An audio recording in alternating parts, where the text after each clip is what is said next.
What's the haps? I'm John, aka Meroka, and I am a sickly child. It's that time of year again. This is Spiel, by the way, in case you weren't aware. It's that time of year again. It's time for a PAX Postmortem, and as such, I am ill. Once again, this seems to be happening a lot lately. I don't know. Something about my terrible immune system. But it doesn't help that I've just been to a big convention, and everybody gets ill at conventions because that's just what happens with them. I don't think I've always got ill at them, but it's a very common theme with conventions.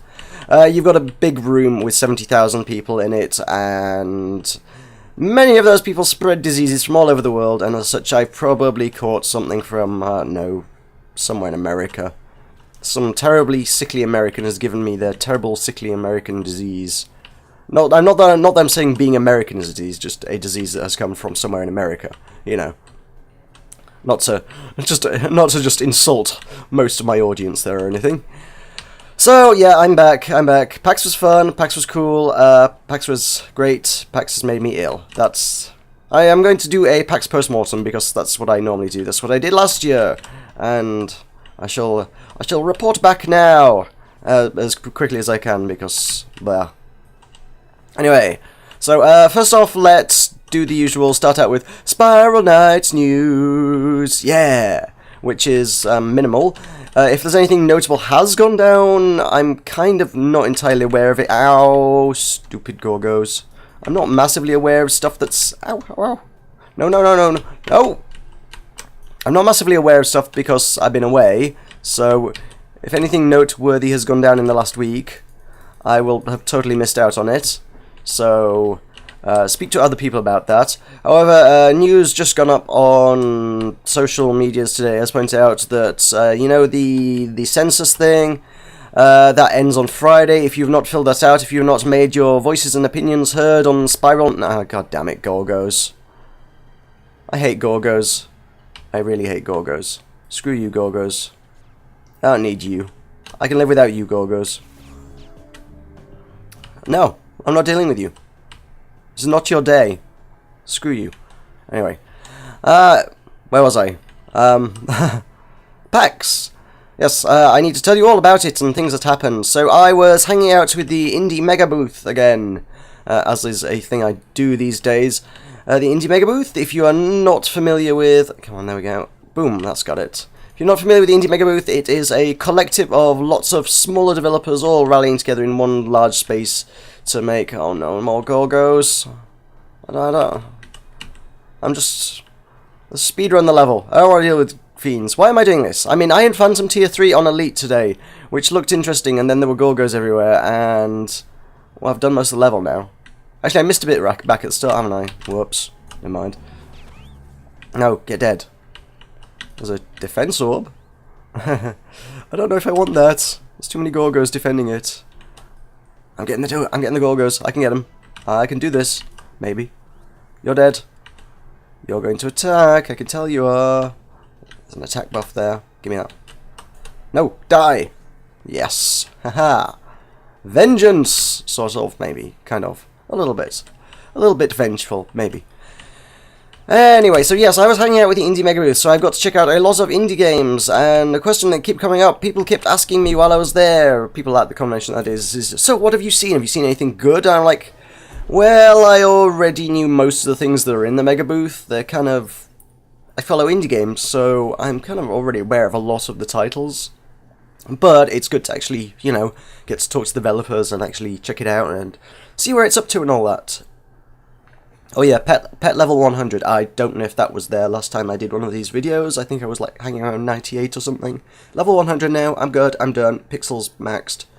Well, technically not maxed. There's like 5 perks, I guess, that he hasn't got. But if we head over here, I think I've got all the perks that matter to me. I have 6 extra health. I have all the different sword buffs. I have the speed movement buff, and guns might be nice, but hey, I'm not going to lose sleep over them. So yeah, guns are mostly what I'm missing. Anyway, I'll tell you what, let's go with the default paladin, because this is one of those levels that requires that, I think. It's mostly zombies. Actually, no. Am I right in thinking there's... I think there's jellies in here. Let's take Asher on. For jelly killing. Am I right about jellies? Give me some jellies. Yes! Called it! Awesome. So most of my PAX was spent hanging out with the Mirabello family and associates. Mirabellos, if you are not familiar with, well, you should have been watching my Tower of Guns videos. You would know that is made by Joe Mirabello and supported by his lovely wife Colleen. And his booth was also supported by Mike, his brother, who did the soundtrack, and Mike's wife, who I think was just a fourth person brought along to make up numbers, to be quite honest. But yeah, seemed to be a good experience for all, and I was fun. I got to see the sights and sounds and tours of Boston with them. Although I guess Mike and Christy didn't actually know Boston that well either, because they weren't from Boston. But Joe knew what he was doing, and Colleen, they were from the area, so they showed me places to eat and things like that and stuff that went down. And it was cool to hang out with them for a while. Yeah, and I met a bunch of Joe's former colleagues from his previous AAA days, so that's also cool. I hung out for a bit with the two guys that make up Necrophone Games, who made Jazz Punk, so those guys are hilarious and awesome. And it was just good to catch up with a lot of familiar faces, people I'd met in previous years. Trevor Stricker from Disco Pixel, who are making Jungle Rumble on, which is a rhythm strategy game, which is really weird for tablet devices. Ichiro from Dejaban, obviously. Who else did I meet? Oh, I met the... I totally forget the name of the guy, actually, which is really bad of me. But I met... Do I have his business card anywhere? No, I've got it somewhere. The guy who made, or is working on at any rate, Vertiginous Golf, which is the steampunk golf thing that I covered not terribly long ago. So that's got they were showing that off with Oculus Rift support, so that could be kind of cool. I didn't to say there was a few things showing off Oculus Rift. I still didn't actually try that out on any of them. To be fair, the Oculus Rift demo booths were absolutely jam-packed the whole time, because everyone was like, I don't care about your game, but you have an Oculus Rift, I want to see it, was kind of, I think, the mentality of a lot of convention goers. And I would be lying if I said my attitude would not have been the same had I been looking to go try out an Oculus Rift. It would have been like, I actually don't care what game you're running, I just want to see the technology in action. Tell you what interested me more, actually, it was Dejaban brought with them one of the new Steam controllers, so I got a chance to try that out. That's different. That works, but it's going to take a bit of getting used to. For someone who has not used a controller before, it might be okay. For someone who is fairly familiar with... Where do these go? Where's a good place to put this? For someone who's fairly familiar with the old Xbox controller, it's going to be kind of weird. I think the main issue with it is the ultra sensitivity. The trackpad things that you use for moving and looking, they are like so sensitive, you just need to sort of brush your finger gently across it and you can just sort of spin 180 degrees and it's like, whoa, whoa, whoa, whoa, whoa, I don't want to turn that much, that's too far. Oh, no, come on, no, oh, it ran out, and now I'm poisoned. That's the exact opposite effect of what I wanted from that buff. Oh well. I will live without it. So, yeah, that was cool, I got to try that out. And I will definitely be attempting to acquire one of those as soon as they are available to the public. Like I said, I think it's a matter of getting used to it. General consensus amongst the developers, at any rate, was that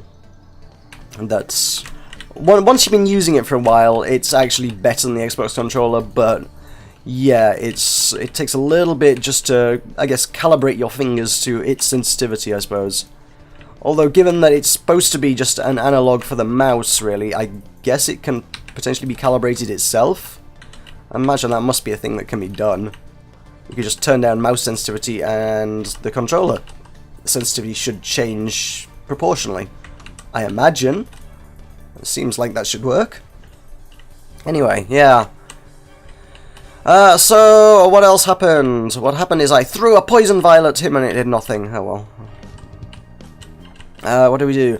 I saw the Soda Drinker Pro booth, which was awesome. I did not check out the Goat Simulator booth. Anybody who's spoken to me knows I am opposed to the Goat Simulators because it's too silly. It doesn't appear to be a very well-made game, quite frankly. But hey, but Soda Drinker Pro, now that's a game that's going to, and they've just announced Kinect support for it. Oh yeah. Soda Drinker Pro with Kinect support. Now that's the future. Forget your goats. It's drinking sodas in space with Kinect, so that you can feel like you're actually drinking a soda.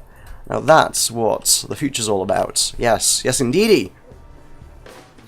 I got to chat to, Greg Stackhouse from Uber Entertainment, who played the voice of GG Stack, and I bought lots of Monday Night Combat T-shirts, that's the one, because they were super cheap, and that's a franchise that has kind of flopped a bit, and I think they wanted rid of the merch, quite frankly, so they were like, 2 T-shirts for $10, and I was like, oh, 2 T-shirts for $10? These are T-shirts I was looking at buying for however much, a lot of money, plus $30, $40 shipping back in the day, and was turned off by the $30, $40 shipping. And then they're in person, hey, 2 of them for $10. Yes! Okay, so I now got a Monday Night Combat T-shirt and a Bacon High-Fiving Ammunition T-shirt, which is also awesome. So, they're cool. This is more of the same, I need the same gear, right? That should be okay. So, with PAX out of the way, we need to look to the next event, which is Button Mash this Saturday. And I bought a lot of games for that, so as usual, if you are in the area, I know that's probably not many of you, but if you are, please swing by. Please do that, because that would be awesome. And we are totally going to have a proper tabletop section this time. We've got some actual board games, and we've got a ridiculous amount more card games, more of which I picked up at PAX itself. I grabbed, what did I grab? I grabbed Fun Employment, which is kind of a lot of these games are kind of maybe a little bit Cards Against Humanity kind of thing, because that's what everybody's doing these days. Cards Against Humanity is the in thing. If you're not familiar with that, it's kind of, it's a game for terrible people. It's a largely offensive, make up the funniest answer you can from a bunch of cards with the words written on them kind of thing. And that just seems to be a recurring theme amongst a lot of card games at the minute. Not that it's bad, but it's getting a little overplayed. Cards Against Humanity was great. My colleague has bought the Offensive Band Name Generator, which is the same concept, kind of. I just bought, obviously, Fun Employment, which is, again, not an entirely dissimilar concept. There was... I picked up a card for a game still in development, which is These French Fries Are Terrible Hot Dogs, which is also similar. They all seem kind of fun, but I have no idea how long the lifespan of any of them is, or if they're just going to sort of burn out in no time. The thing is, they want like 25 quid for the game, or dollars, I'm not sure which currency. No, I'm not joining you. And then it gets boring fairly quickly, and then they're like, oh, well, if you want to make the game interesting, why don't you buy an expansion pack for another $20 or whatever? And it's like, you're just gouging now. Stop gouging. So, not sure whether I totally approve of that kind of thing. I mean, it entertains me, but I feel like it will only entertain for so long. Sooner or later, I'm just going to be like, go away. But hey-ho, for now, we will enjoy that. While I was hanging out with the indie guys, we had a tabletop evening, and someone invented a great game, which I will gladly share with you now. I'm going to take that because I have no health at all. And which was, I believe, they did come up with a deck of cards for it in the Cards Against Humanity style, but I believe it could probably be played pretty easily with any Cards Against Humanity style deck of cards. You know, that kind of thing. Any bunch of cards with just words and phrases written on it, it would probably work equally well with. This is called Z to Z, or Z to Z, if you're American, but given that Z to Z sounds like head to head, and that's almost kind of part of the game, I actually like that name better. Oh, if you'll excuse me, I'm kind of getting congested here. Because I am ill! I explained this. So if I'm kind of the next couple of days, sorry about that. Nothing I can do about it, but the show must go on. I'm making videos anyway. It's been a week and a half, and I need to get back into it, so I'm making it whether I'm ill or not. Which is not great, but I need to do it. Whatevs. So Z to Z! The concept is you must draw a card, look lovingly into the eyes of the person to your left, and with a completely straight face, and hopefully them having a completely straight face, in your best zombie voice. I don't need one of those anymore, do I? In your best zombie voice, you must read the phrase on the card to the player, and then whichever of the two of you laughs first loses, and the other player gets the card, and you carry on as such. The rules are not well, elaborate at this point. It's just kind of that. We sort of mixed it up by saying, okay, now look to the person, 2 to your left, 3 to your left, pick a person at random. Otherwise, you just kind of go around in a circle over and over and over and over and over and over again. So, yeah, that works. It's quite entertaining, because there were phrases like dingle dangle in there, so, imagine reading that in a zombie voice, and it's quite amusing. I don't know why have I not heated up my heavenly iron? I should do that. I probably don't have the radiance, do I? Do I? How many are you after? 45! I can't do that. No, not happening. Oh well. I hope I've got the right gear here. I think I do. Anyway. Nonetheless. Let's carry on. So yes, if you wish to play some of those games and silliness with us, come to Button Mash on Saturday from 3 PM at the New Bradford Playhouse. It will be awesome. And if you want to play things with your friends, grab a deck of Cards Against Humanity at Play Z to Z. Other things from PAX. Oh yeah, Colleen made me a hug bot. You know the little robots at the start of Tower of Guns that just want to hug you? Yeah, she, I don't know if it's knitted or crocheted. I guess crocheted, but I'm not up on my needlework, I guess. I think it's crocheted. And it's adorable.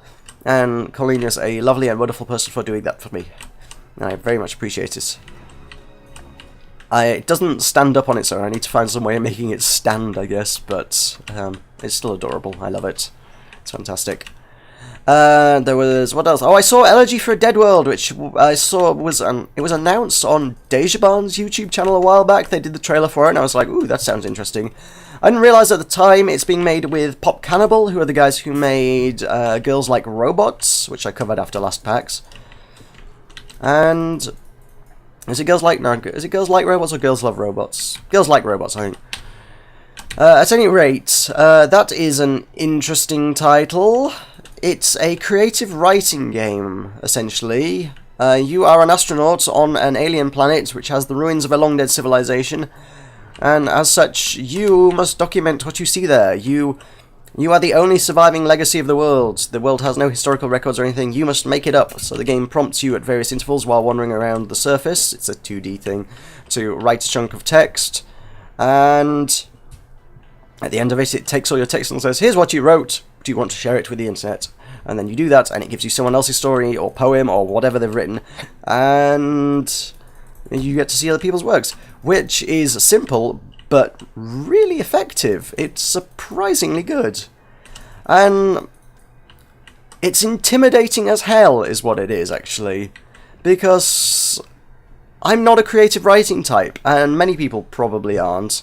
So it's kind of weird insofar as I mean, like I say, it sounds simple, but then you sit down in front of it and you're like, I can't write? What am I doing here? I'm not a writer. I have no idea. Oh, I hate this. I never know which one to go. Maybe if I had a bigger window, I could see it. Oh, I chose correctly. Cool. Good. The next one I can see, so that one's also break a box. That's cool. Can deal. I can deal. Yeah. Cool. Boop, boop. There we go. Stuffs. So yeah, I mean, the game gives you sort of templates for writing a poem or writing a story, or offers you a blank canvas. I mean, they may add more features later on. I mean, I spoke to Zyber from Pop Cannibal for quite some time about it, about thoughts and concerns and ideas and stuff, and he took loads of notes, which was kind of cool to actually sort of be, at least in some small way, involved in the development process. And I caught a bug. I'm QA now, apparently, even at conventions. So, yeah, there was that.